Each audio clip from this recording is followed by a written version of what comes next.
On March 2019, Harriet Njenga, Nairobi resident, left her house not knowing what was withstanding her fate. Late in the evening, on her way back home, she was involved in a grisly road accident that was the initial cause that made her hand to be amputated. Our reporter Namukana Samuel brings you the bravery story of the right-hand lady. Lights za theater zika blink, and I was like, it's okay, God.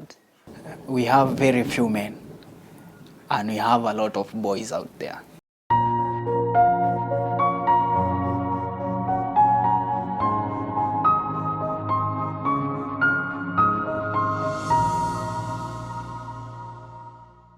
This is Harriet Njenga, an energetic and ambitious lady from Utawala, Nairobi, Kenya.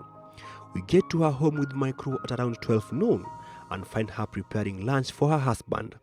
What marvels me is how she's able to do her chores using her right arm only. But time nili notice, now we are going so fast, ni time immediately before you get to the 75 Army Barracks, there is a roundabout. So there is someone who wanted to alight.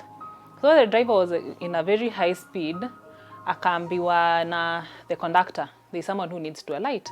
So him noticing that yuko in the innermost lane, the right lane, na kushukisha ni the left, he tried to come to the left. And that's when Ali ended off-road. 2 years ago, she was involved in a deadly road accident on her way home from work in the Nairobi Central Business District.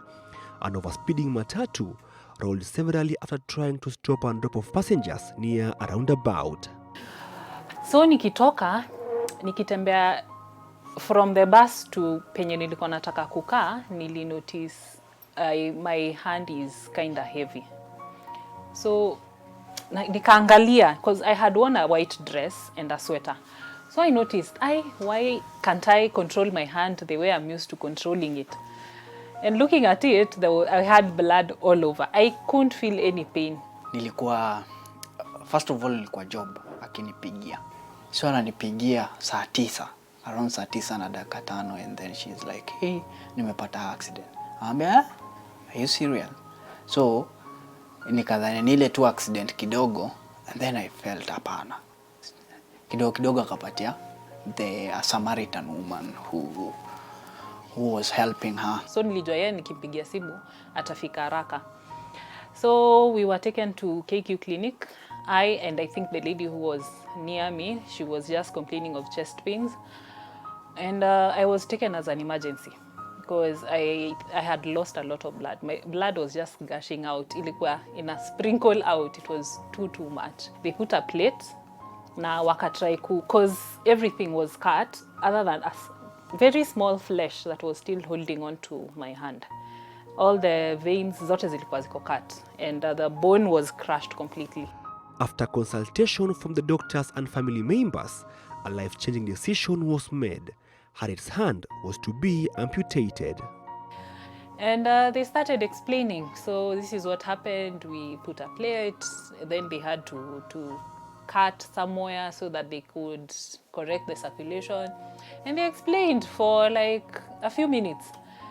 And they came to a conclusion. And now because of this, we are going to amputate.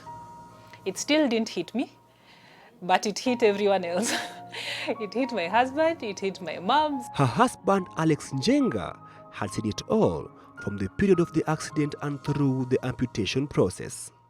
And one question they used to ask us, who do you want to have this burden? Who do you pray? Or who can you exchange with? Apate hii burden. Akweni yako hapo. You get to look around, even your worst enemy, hawezi taka apitie the same thing. I didn't cry. The first thing nilijiuliza ni nitabebaje my nieces and nephews. Hii harusi ninafaa kufanya, nitavaaje pete kwa mkono?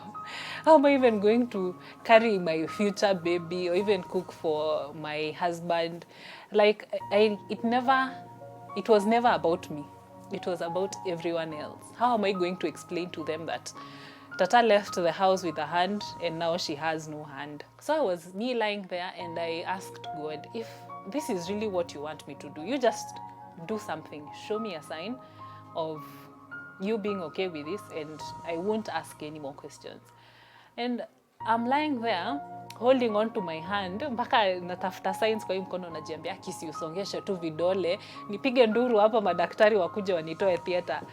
And it didn't happen. And the lights za theater zika blink. And I was like, it's okay, God. In a turnaround of events, Harriet went back to her former workplace, but things didn't go as planned, as she was sacked by her employer during the COVID-19 mass layoffs. Yeah, so yeah, job ilikuwa tu sawa. I could still do everything because I was a receptionist. I could still make calls, type whatever I needed to be typed, although slowly. But kuna like those hard jobs zote zilikuwa zimepeanwa kwa watu wengine, but like 90% of my job I still could do it. In a series of videos from her Instagram page, the right-hand lady can be seen swimming.